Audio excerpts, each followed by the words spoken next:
নমস্কার। আমি কলকাতার একটি বিখ্যাত স্কুলের খুব সাধারণ একজন মাস্টারমশাই। তো শিক্ষক হিসেবে আমি মানুষের জীবনের একটা গুরুত্বপূর্ণ সময় ১৩ বছর বয়স থেকে ১৮ বছর বয়স, মোটামুটি ক্লাস 8 থেকে ক্লাস 12, এই সময়টার বাচ্চাদেরকে খুব কাছ থেকে দেখার সৌভাগ্য আমার হয়।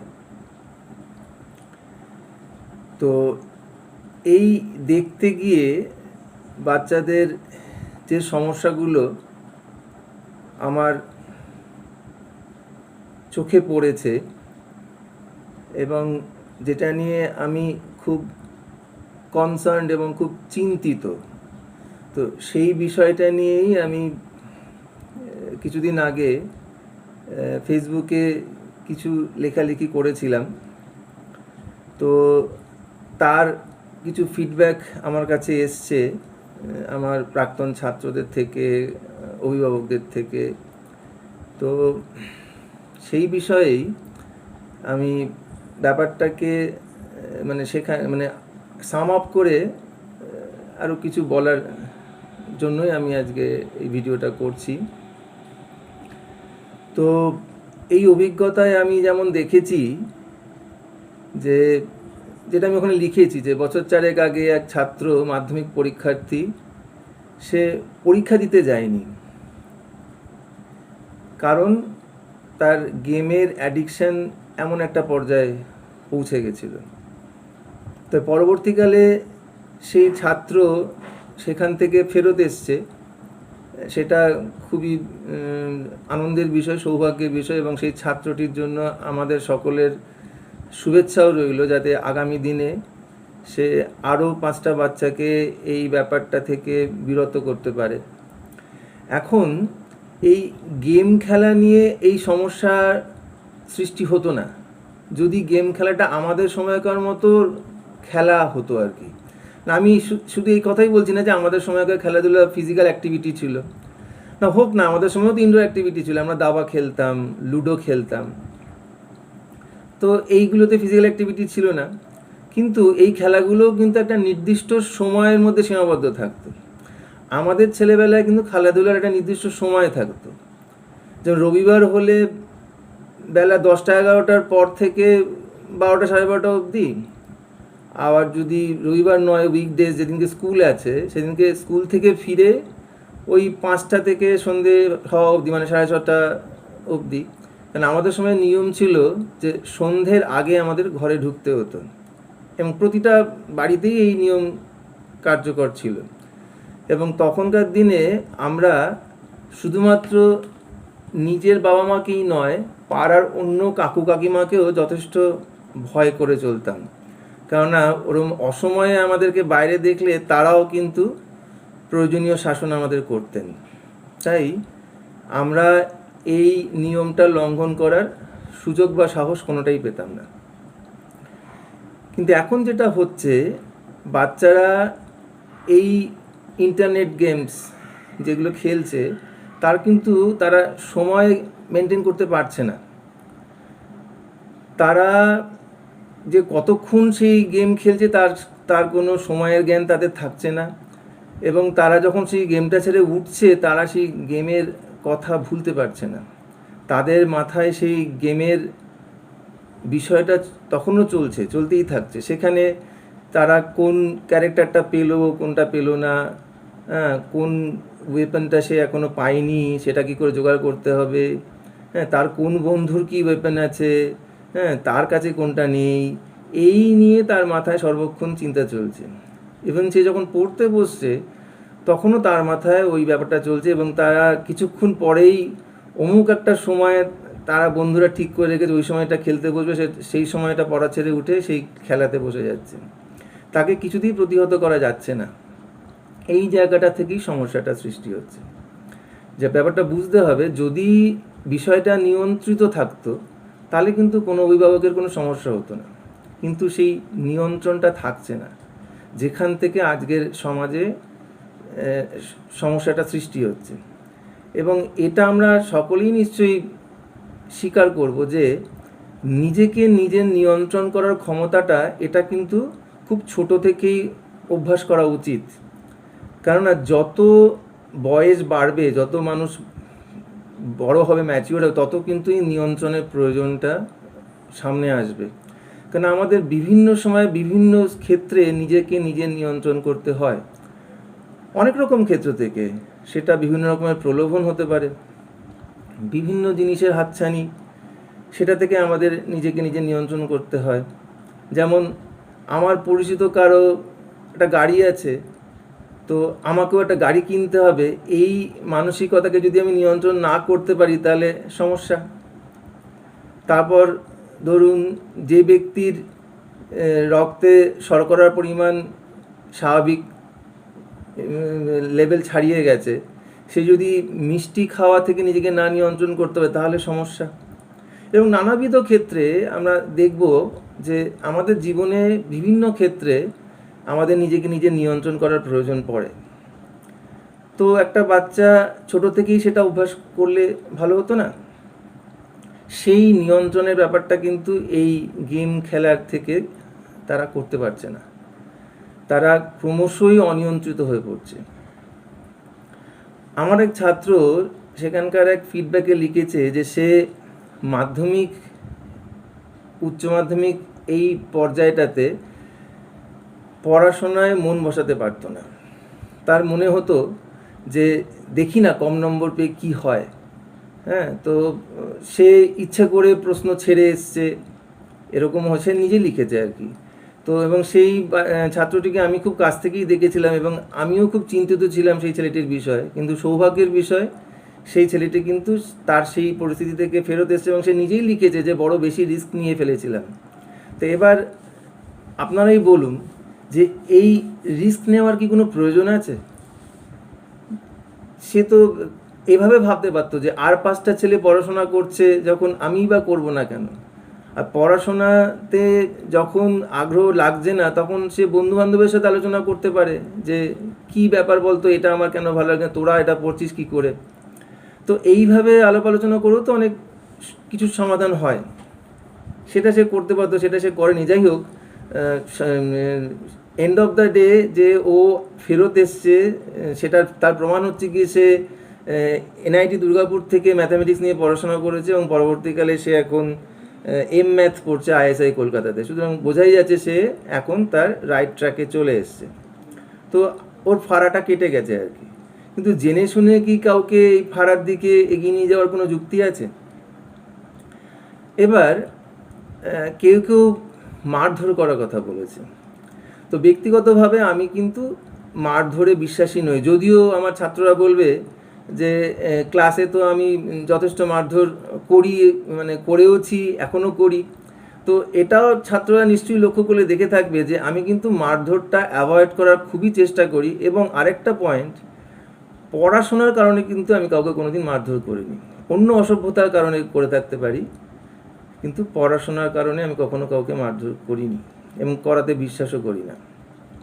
তাই এই যে যারা বলছে যে তারা যখন বাচ্চা সেই গেম খেলা থেকে বিরত হতে চাইবে না, তখন তাকে মারধর করে পড়তে বসানো, তো মনে হয় না এটা কোনো সলিউশন।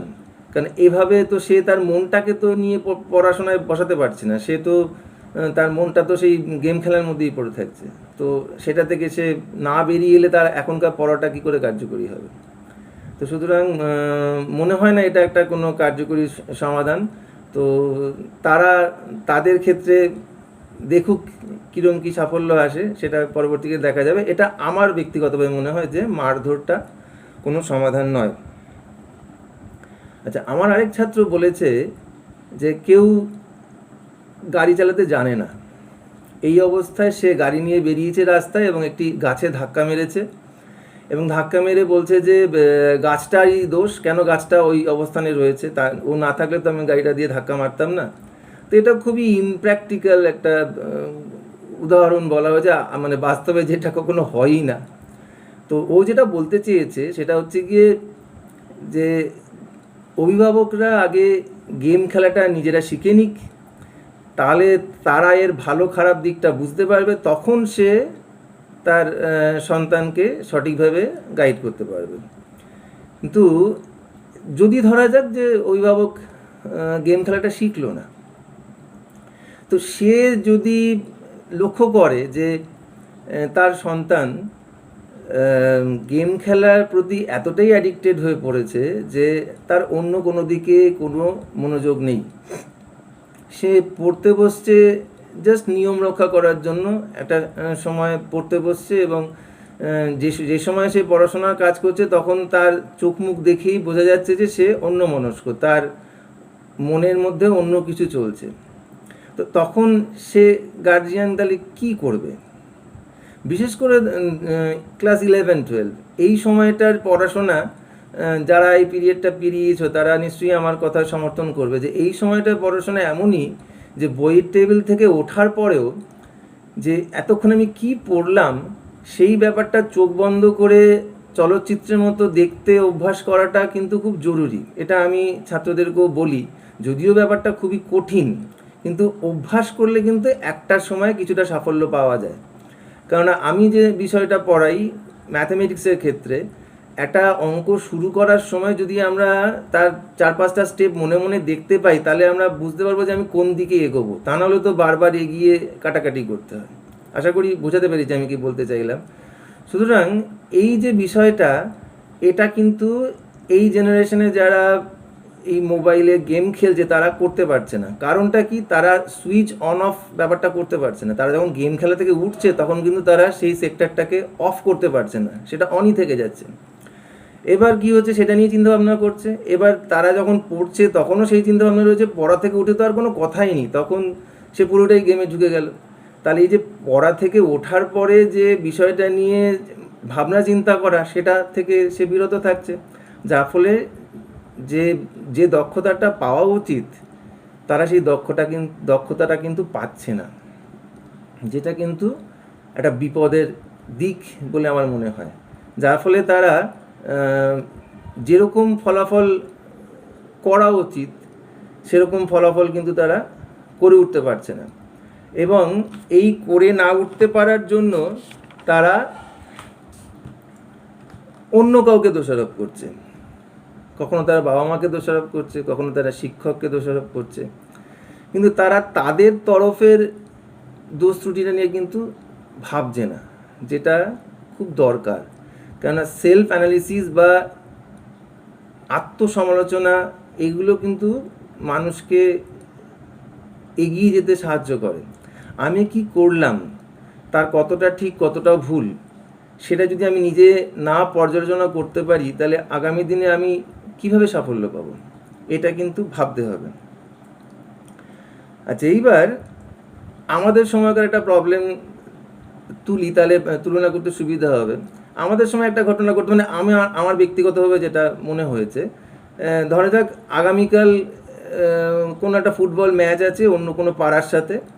তো আজকে যখন আমি সন্ধেবেলা পড়তে বসছি তখন সেই ম্যাচটা নিয়ে আমার মনে একটা চিন্তাভাবনা আছে। তো সেই চিন্তাভাবনার সময় আমি ভাবছি যে আমাদের প্লেয়ারদের কোন পজিশানে কে খেলবে, হ্যাঁ, অপোনেন্ট টিম তারাও তো আমাদের পরিচিত, পাশের পাড়ায় বা তার পাশের পাড়া, তো তাদের কে কোন পজিশানে খেলবে, কে অ্যাটাকিং পজিশানে থাকবে, হ্যাঁ, তো সে কীরমভাবে খেলে, হ্যাঁ, তারপর ধরা যাক আমাদের গোলকিপার হিসেবে কাকে খেলাবো, হ্যাঁ। তো এবার সেক্ষেত্রে আমাদের ভাবনা চিন্তা আসতো যে খেলা যদি নর্মাল টাইমে কোনো ডিসিশন না হয়, এক্সট্রা টাইমে যদি ডিসিশন না হয়, সেক্ষেত্রে ট্রাইব্রেকারে কে ভালো গোল সেভ করতে পারে সেই অনুযায়ী গোলকিপার খেলাতে হবে। এই সমস্ত চিন্তাভাবনা করতে গিয়ে সেদিনকে পড়াশোনাটার কী অবস্থা হতো নিশ্চয়ই বোঝা যাচ্ছে। আরও একটা আমার ব্যক্তিগত অভিজ্ঞতা আছে। আমি যখন 88 সালে উচ্চ মাধ্যমিক পরীক্ষা দিই, তো 87 সালের পুজোর পর থেকে প্রুডেন্সিয়াল কাপ চলছিল। সেই সময়টার কথা আমার খুব মনে পড়ে, কেননা 9টা সাড়ে 9টার সময় খেলা শুরু হতো।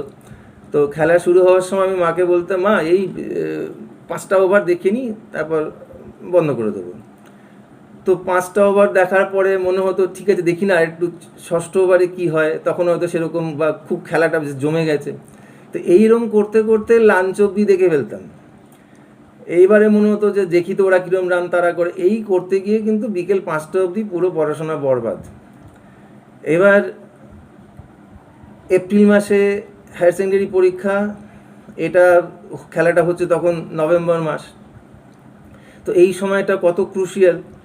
তো কিন্তু এই সময়টা কিন্তু আমিও নষ্ট করেছি আমার ব্যক্তিগত ক্ষেত্রে। কিন্তু এইবার একটা কথা বলি, এই খেলাটা হয়ে যাওয়ার পরেও 1 ঘন্টা সময় নষ্ট হয়েছে, মানে ঘর থেকে বেরিয়ে বন্ধুদের সাথে আলাপ আলোচনা, যে কে কোনটা ঠিক করলো, কোনটা ভুল করলো, আম্পায়ারের কোন ডিসিশনটা ঠিক, কোনটা ভুল, ওখানে শর্ট রানটা কেন নিতে গেল, এই সব আলাপ আলোচনা করে যখন বাড়ি আসতাম তখন কিন্তু মাথা ফ্রেশ হয়ে গেছে।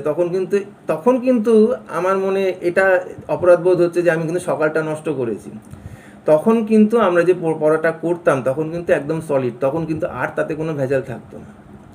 তো এই ব্যাপারটা কিন্তু এখনকার জেনারেশনের ক্ষেত্রে হচ্ছে না, তারা কোনো অবস্থাতেই ওই মায়াজাল থেকে বেরোতে পারছে না, যার জন্য সমস্যাটা অ্যারাইজ করছে। আমি সেইভাবে বলতে গেলে গেম খেলাকে কন্ডেম করতে চাইছি না।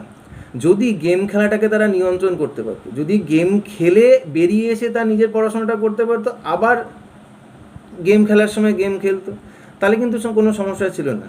কিন্তু সেটা কিন্তু হচ্ছে না, যেটার জন্যই এই চিন্তার বিষয়টা উদ্রেক হচ্ছে, যার জন্য আমার ওই কথাগুলো লেখা হলো। আচ্ছা, এইবার আমার এক ছাত্র প্রশ্ন তুলেছে যে বাচ্চারা তাদের গার্জেনের কাছ থেকে সঠিক ভ্যালিডেশন পাচ্ছে না বা গুরুত্ব পাচ্ছে না, যার জন্য তারা গেমের আশ্রয় নিচ্ছে। তো এবার আমি বলবো যে একটা বাচ্চা তার অভিভাবকের কাছ থেকে কী ধরনের গুরুত্ব আশা করে। গার্জেন বাজার থেকে কি আনবে সেটা সেই তার বাচ্চাকে জিজ্ঞাসা করে যাবে। হ্যাঁ, সেটা অনেক ক্ষেত্রে অনেকভাবে কী মাছ খাবি না মাংস খাবি, বা মাছ খেলে কী মাছ খাবি, এটা জিজ্ঞাসা করে অনেকে। এটা কমন জিনিস, এটা নিয়ে কোনো অসুবিধা নেই। কিন্তু আর কী ধরনের ভ্যালিডেশন তারা আশা করে আমি বুঝতে পারছি না। কিন্তু তো আমিও তো একটা সময় বাচ্চা ছিলাম, তো আমাদের বাবা মারা আমাদের যা ভ্যালিডেশন দিত, এখনকার বাচ্চারা মনে হয় না তার চেয়ে বেশি বই কম পায় বলে তো আমার মনে হয় না, বরং কিছু কিছু ক্ষেত্রে অতিরিক্ত ভ্যালিডেশন পেয়ে তাদের মাথা খারাপ হয়ে যাচ্ছে বলে আমার ধারণা।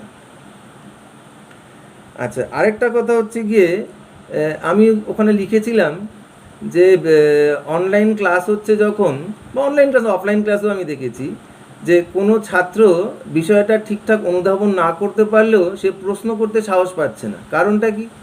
কারণ সে নিজের তরফের যে পড়াশোনাটা করা উচিত বাড়িতে সেটা সে করেনি, যার জন্য তার প্রশ্নটা কতটা যুক্তিযুক্ত হবে সে বিষয়ে সে নিজেই চূড়ান্ত সন্দিহান।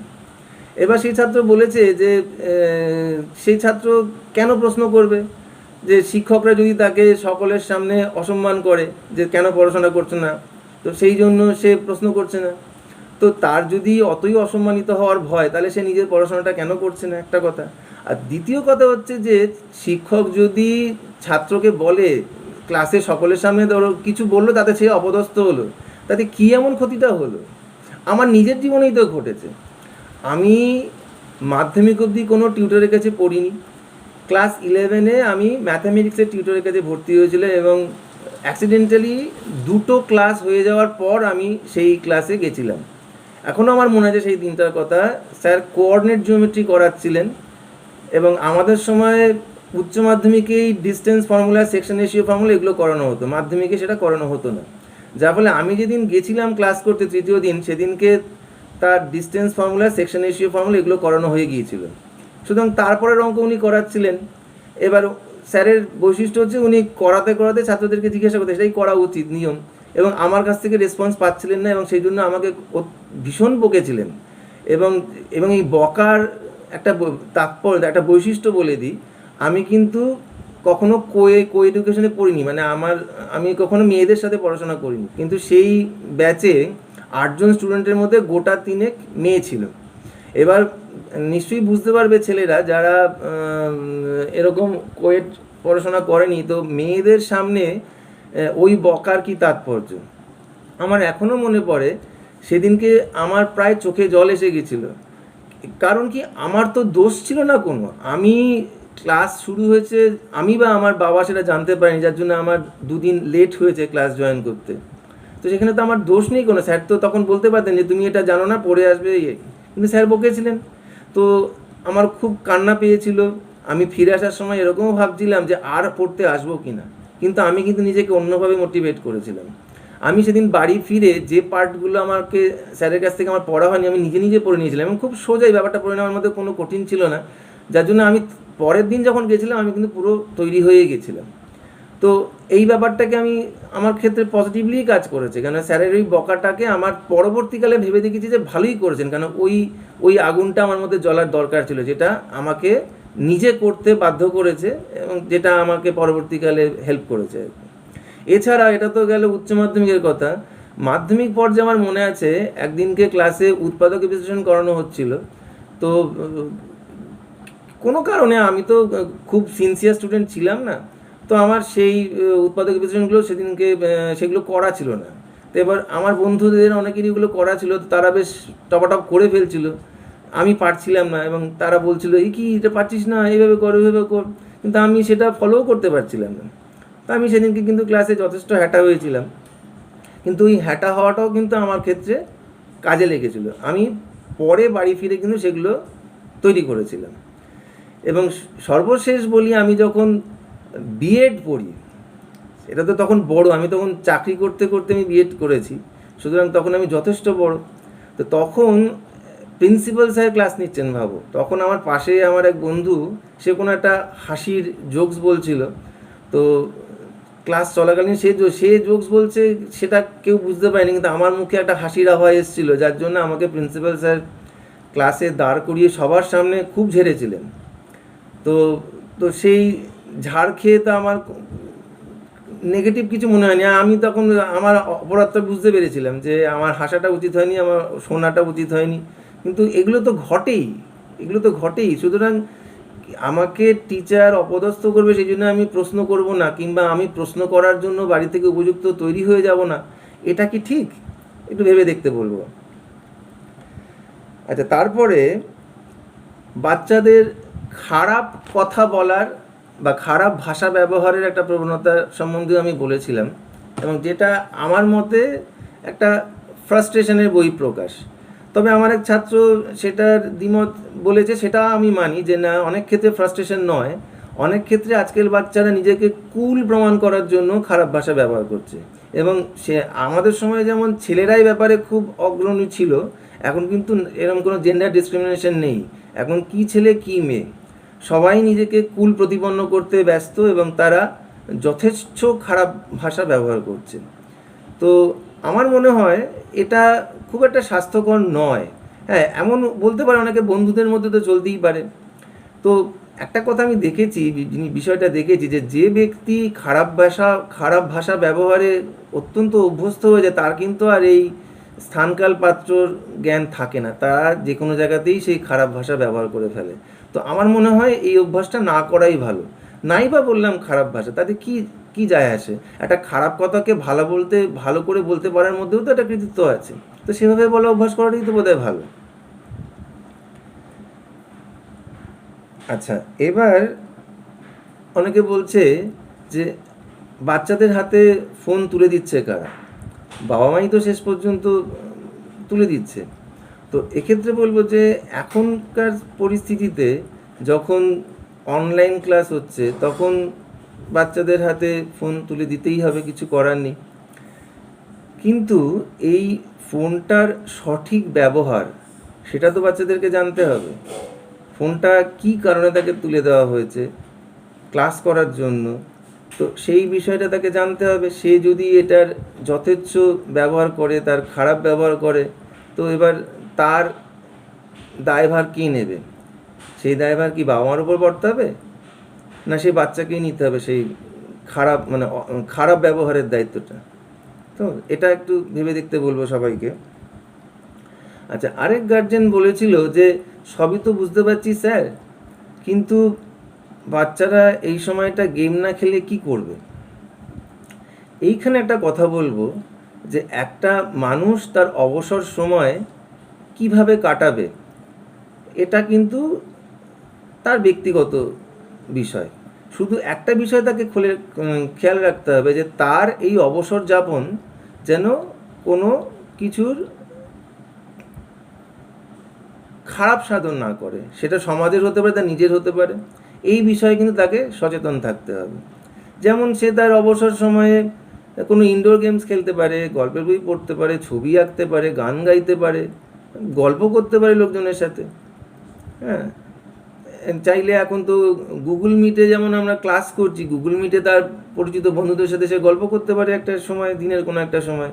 কিংবা সে এই যে বাকিগুলো বললাম, গল্পের বই পড়তে পারে, ছবি আঁকতে পারে, হ্যাঁ, চাইলে গল্প লিখতেও পারে, যার যেরকম এবিলিটি আর কি। তো এক্ষেত্রে বোধহয় কী করবে এটা বোধহয় বলে দেওয়াটা ঠিক না।